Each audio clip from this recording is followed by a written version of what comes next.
Coming up on American Black Journal, it has been 2 really long years for small businesses, and they are just now on the road to recovery. We're going to hear about what they should be doing after the COVID-19 pandemic ahead of the Small Business Workshop. Then we're going to talk about the return of the biggest event each year in the Black legal community. We're going to talk with the Wolverine Bar Association about this year's Barristers Ball. Don't go away. American Black Journal starts right now. From Delta Faucets to Behr Paint, Masco Corporation is proud to deliver products that enhance the way consumers all over the world experience and enjoy their living spaces. Masco, serving Michigan communities since 1929. Support also provided by the Cynthia and Edsel Ford Fund for Journalism at Detroit Public TV.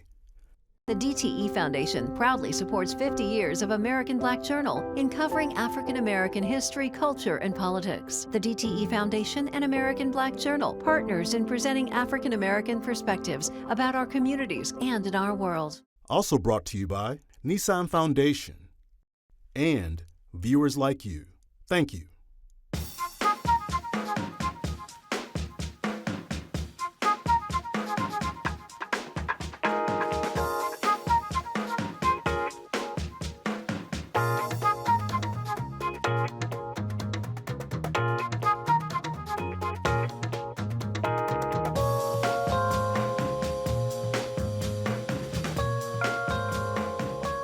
Welcome to American Black Journal. I'm Stephen Henderson. The first 2 years of the COVID-19 pandemic have been really devastating for small businesses in our community. They're just now starting to map out the road to recovery and think about what they really need to do to bounce back. The Lee Group's 8th annual Small Business Workshop is going to offer them some answers in a series of free virtual seminars that'll take place in May and June. I caught up with Mark Lee, who leads the Lee Group, as well as David Girodot from Fifth Third Bank, which is the series presenting sponsor. So Mark, 8 years, that's a long time to be talking with small businesses about their needs and their challenges. Of course, this year, I think, is really different than lots of other years, just because we are still watching small businesses, I think, figure out what the road to recovery looks like after the pandemic and decide what it means, I guess, to really come back. Yeah, first of all, thanks for having me. 8 years is a long time. I thank all the viewers for your support. It clearly shows that we still have a need for this particular type of program in terms of supporting entrepreneurs. And, we think about the evolution of recovery. We thought we were going to recover last year. And here we are in 2022, and we're still trying to figure out what this thing called recovery looks like. And I think as we think about this year's workshop, just a couple of things I want to briefly highlight for you, if I could. One is a study was done recently by the U.S. Chamber of Commerce that really focused on that 3/4 of U.S. small businesses are still struggling financially. They still have some financial challenges. And a lot of their resources are still tied up. They're short on resources because they had to use their resources to keep the business open during the pandemic. And they're coming out of the pandemic, and that is still a challenge. And now we're finding that inflation and hiring are challenges as well. So whenever we think we're focusing on that recovery, things continue to change as well. Yeah. So tell me what the framing, I guess, is for this year's seminars, which are going to be virtual again, and they're going to unfold over May and June. What will small businesses be able to learn from all of this? Yeah, that's a great question. We're going to continue to have a virtual series. We're going to focus on the road to recovery. What does that look like? And specifically, as I just referenced, there's a challenge when it comes to hiring. How do you attract talent? What are your plans? What should you be executing? What should you be focused on? There's still a challenge when it comes to access to capital. What are the grant programs, financial opportunities out there, if you will, that people can still tap into? And also, we're going to be talking to business leaders to focus on what can we expect. We have a futurist, an economist from Fifth Third, who's going to be talking about expectations for the balance of this year and how do you navigate those challenges as we think about continuing to evolve and grow as part of this recovery process. Yeah. Dave, talk about from, I guess, the banking perspective, what you're seeing and hearing from small businesses about what's challenging them now that we're at least a little bit on the other side of the pandemic, and I guess how that maybe looked different than it did before all of this happened.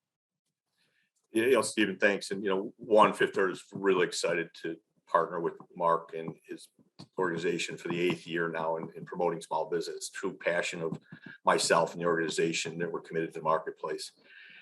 Framing things up, I would look at, if we had this discussion December of last year, we'd be having a completely different dialogue than we're about to have with folks, starting in May and June. When you look at the inflationary pressures that we're experiencing, around fuel cost, labor supply chain, logistics, it is a different environment for small business owners. Let alone when you start talking about access to capital and rising rates. So this is going to be, in my opinion, a little more of a science, a little more of an art than a science type of year, because every situation is going to be different. If you're able to absorb labor costs and push them through to the consumer and still be, viable and compete in your industry, that's great. But not all businesses are that way. You think about a lot of the great small businesses around metropolitan Detroit are family run, family staffed. You're providing a product and service that you can't price yourself out of business. So those are things that we worry about and we stay focused on. We do think about those stats that 50% of our employment base is small business driven around the country. So their success is incredibly critical. And, I probably have more interest now. I want to say I had COVID figured out and PPP loans and what to do, but as Mark alluded to, that capital's gone and there's not a lot replacing that. So sustainability around small business is critical. We all work together and share the ideas and the knowledge that we have. Yeah. So talk a little about the lending environment, Dave. That is a key part, I think, of the landscape for small businesses, not just in Metro Detroit, but everywhere, and it's a real challenge. Is it more challenging right now, or less challenging for the businesses themselves to get access to capital? I would tell you, depending on where you are in the cycle, Stephen, it's going to determine, what's called the ease of access to capital. Business that they have a history and you can see the cycles of challenges, maybe purely tied to COVID, banks can figure out and underwrite through. Luckily, we still have great tools around the SBA and the partnerships we have there. I do think some organizations, is going to take additional outside resources. That's why some of the grant money and access to capital beyond just traditional banking needs is going to be necessary. It helps stabilize balance sheets. It helps, give you time to put a forecast together, projections, earn your way back to prosperity. As an organization, we realize today that some businesses were severely impacted and, are not showing the profitability that they had. We had a great trajectory in Q4 saying, okay, we're back on track. Now a little bit of level setting, and this is where the education is so important. Have you adjusted to absorb that labor costs, those fuel costs, the interest rate environment? So once again, that's where that art's going to come into play, a little bit almost by industry, that we work together and say, money's still there. There's still capital and there's tremendous liquidity in the marketplaces. That's the great news. But banks, it is our job to get those dollars deployed to the small business owners to keep things moving. So Mark, I wonder if, at any given moment, you can see it as a moment of challenge, I suppose, or a moment of opportunity, or maybe it's always a little bit of both. But I wonder if you can talk a little about, if somebody right now has an idea to start a business, is this a good time to be doing that? Is this sort of post-COVID or pre-post-COVID dawn a good time to say, I'm going out on my own and going to take my chances? That's a great question. I would challenge people. You have to be smart, extra prepared as you're starting a business right now. Is it a good time to certainly start a business? You have to assess your strengths, your opportunities, your financials. Do you have that plan? Do you have that strategy? Do you have that board of advisors? It's going to take a great level of planning to certainly think about starting a business. We've always had challenges in this country. This is a resilient country. This is a resilient city. And we always have people starting businesses during challenging times. So I want to answer the question by simply saying, if you're interested in starting a business, do your homework, have the proper planning in place, and ensure that you have resources in place to help you get to the next level, and rely on institutions such as Fifth Third to provide you with resources and support moving forward. Yeah. What about businesses that had been thinking about expansion before the pandemic? Saw the pandemic disrupt all of that and now have to reassess. Is this the time to kind of hold steady and keep all your ducks in a row for a boom later, or is that boom here, Mark? No, the boom is not here yet, Steve. I want to make it crystal clear. Now is the time to still retrench, look at and take a full assessment of your business and see where you are today. Determine where you need to invest your resources today and in the future. And I want you to plan, be very pragmatic, systematic, and strategic as you think about growth. Don't assume that the boom is here. The pandemic has challenged all of us to go back and reassess where we are today. That should be what you use to plan on a go-forward basis. Yeah. And Dave talked just a little about the lending environment for people who are thinking about starting a business. Is that tougher right now, or people who are thinking about growing their business? Stephen, I tell you, first off, on starting a business, a lot of great businesses started, in the midst of diversity against them. And, great ideas and great concepts are always welcome to be heard by all, including the banks. And, going to Mark's comments, just where are you in the planning process, and the expectations are critical. The banker will ask you a lot of questions today, about customer acquisition, labor, cost of goods sold. So, it's kind of a big boy dialogue, but it's one you have to be, honest where you are in starting something up. But I think we're going to see some great things come out of all this. Someone's got a great idea, and it's going to show up. Expansion, I tell you, I think depending where you're at, and it's kind of tying back into Mark, if you're looking out, 90, 180 days, and you see that what opportunities on your horizon, you need to start thinking about, how do I position myself for that now? Your lead time, because of the supply chain, if you have to buy equipment, it's not like you're running down to the corner store and it's there and waiting for you. So you really do have to plan effectively. You think about your access to labor. Are your people ready and trained? So I'm optimistic as we get into the second half of the year. And I think when you get into the seminars, you're going to hear some of that type of commentary from Fifth Third people. But I am one to say I'm a planner, and I like to think long term. This isn't about a 90-day cycle. This is probably the next year that we're going to battle through these things, and we'll come out stronger on the end. And once again, it's going to be led by small business and the ideas that they bring. They're entrepreneurs and innovators. It's time to have some fun again, because the Barristers Ball is coming back after a 2-year hiatus because of the COVID-19 pandemic. Now, this will be the 60th year of the Barristers Ball, which raises money for the Wolverine Bar Association, which is the voice of the Black legal community here in the Detroit area. I caught up with the head of the Wolverine Bar Association, Kim Ward, as well as one of the award recipients for this year's event, the Honorable Craig Strong. So Kim, tell me, 2 years of hiatus for the Barristers Ball. It's going to be a lot of fun to get back together. Definitely. Yes, that is the goal. We are excited to bring back the ball. It's, as you've indicated, it's been 2 years. Everyone is excited. We're actually almost nearly sold out on our table. So that is an indication of how excited everyone is to return. Of course, we're returning back to the Marriott, which we know so well. Mm-hmm.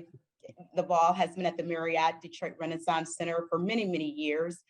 This is our 60th, and it means a lot to us. It's a milestone year, and it means that we have been planted firm, I would like to say, as a tree.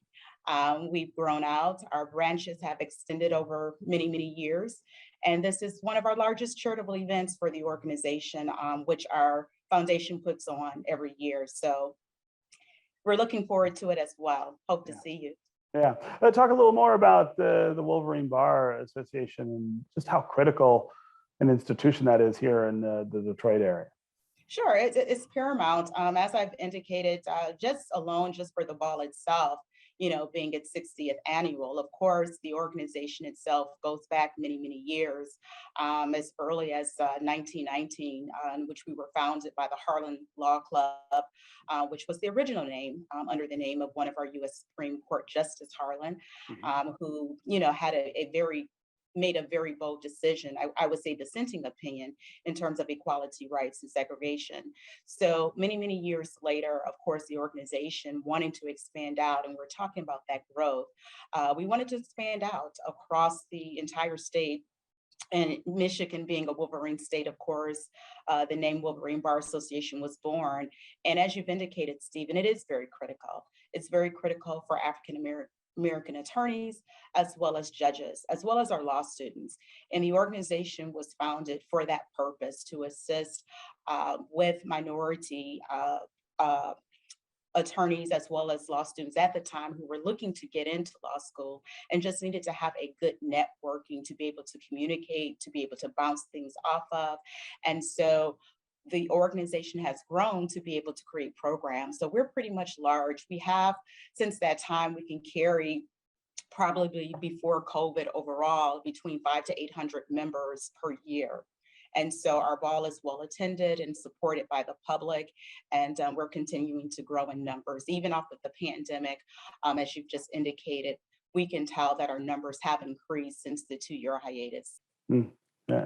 So Judge Strong, first of all, congratulations on receiving this award from the Wolverine Bar Association. It's not the first award you've been given, but tell me how important it is to be honored this way.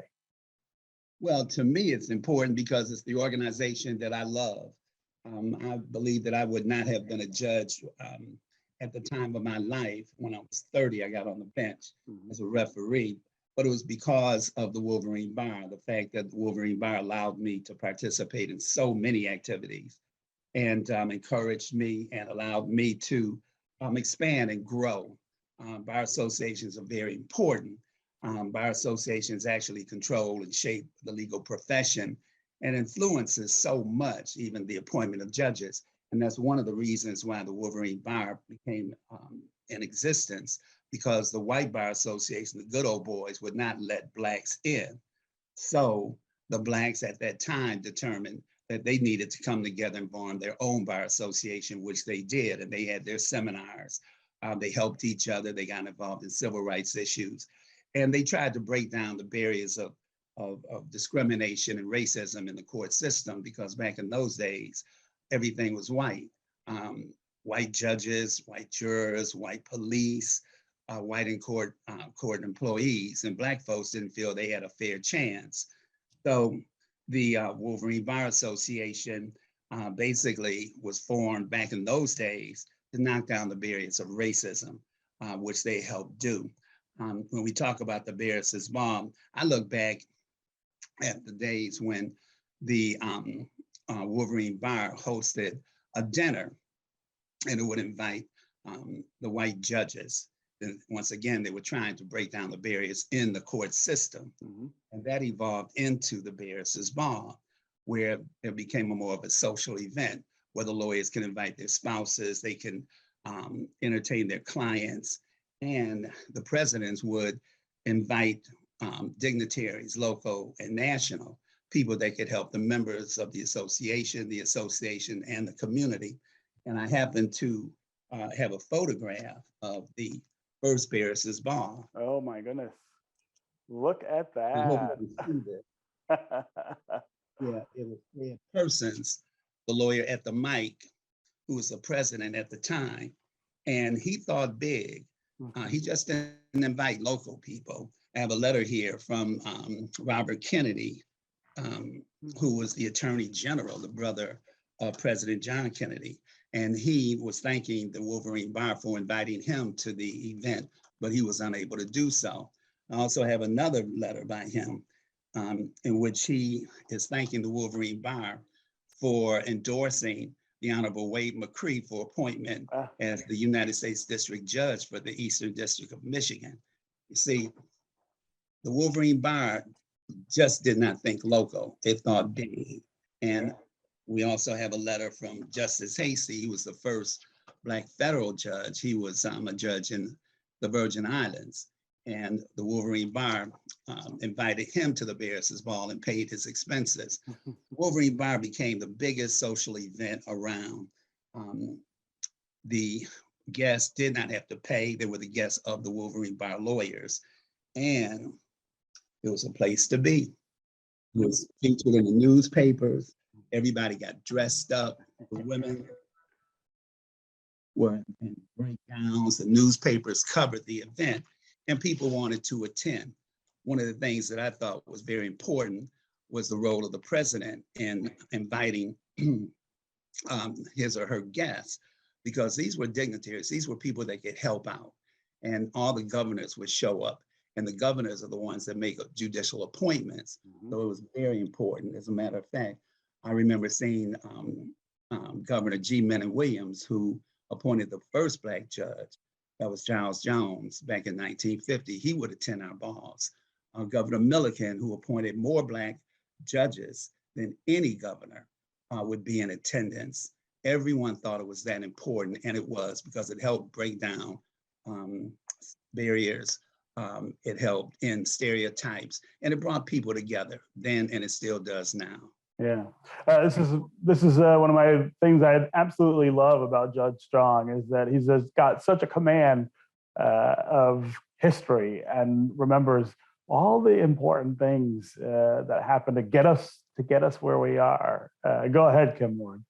Yeah, that's exactly why Judge Strong is being honored, and still, as humble as he is, Judge Strong was also a past president for Wolverine Bar Association, as well as for the Association of Black Judges of Michigan.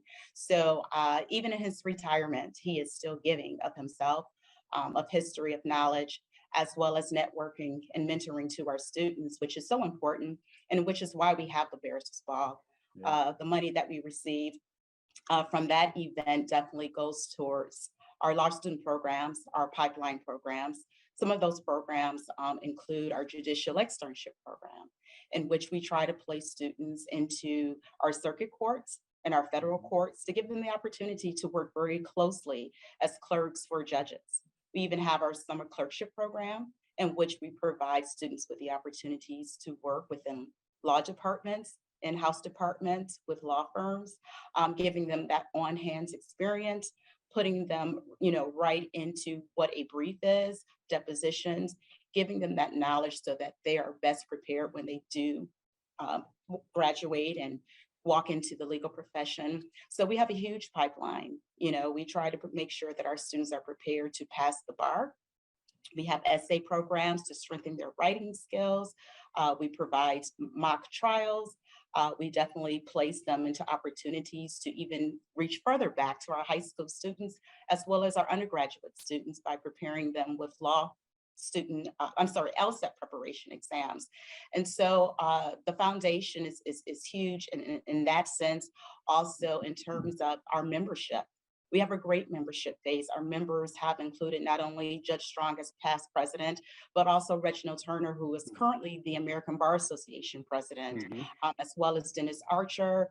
And of course, I have to mention Victoria Roberts, Chief Judge, as well as the late Damon J. Keith. And I say that because we have scholarships that are named after them, in which we provide scholarships to our students to help them through law school as well. So our organization is vast. We are definitely ready to do the work. We understand our community needs.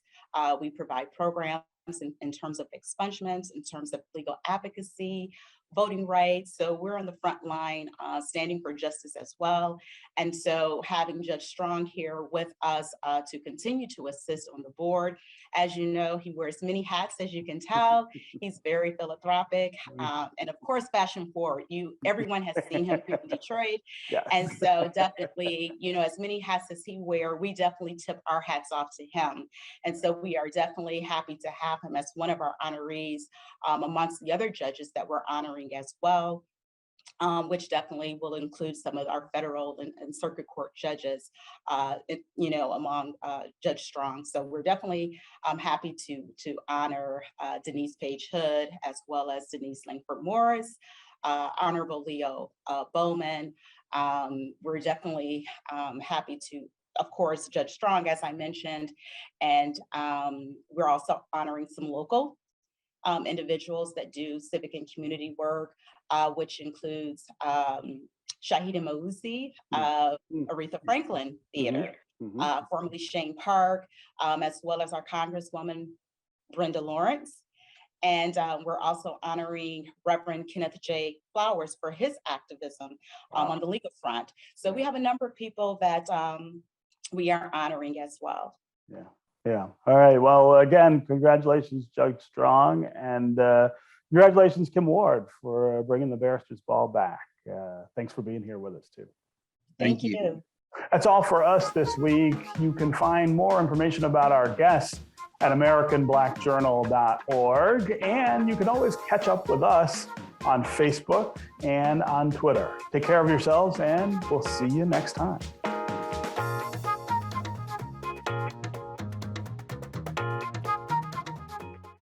From Delta Faucets to Behr Paint, Masco Corporation is proud to deliver products that enhance the way consumers all over the world experience and enjoy their living spaces. Masco, serving Michigan communities since 1929.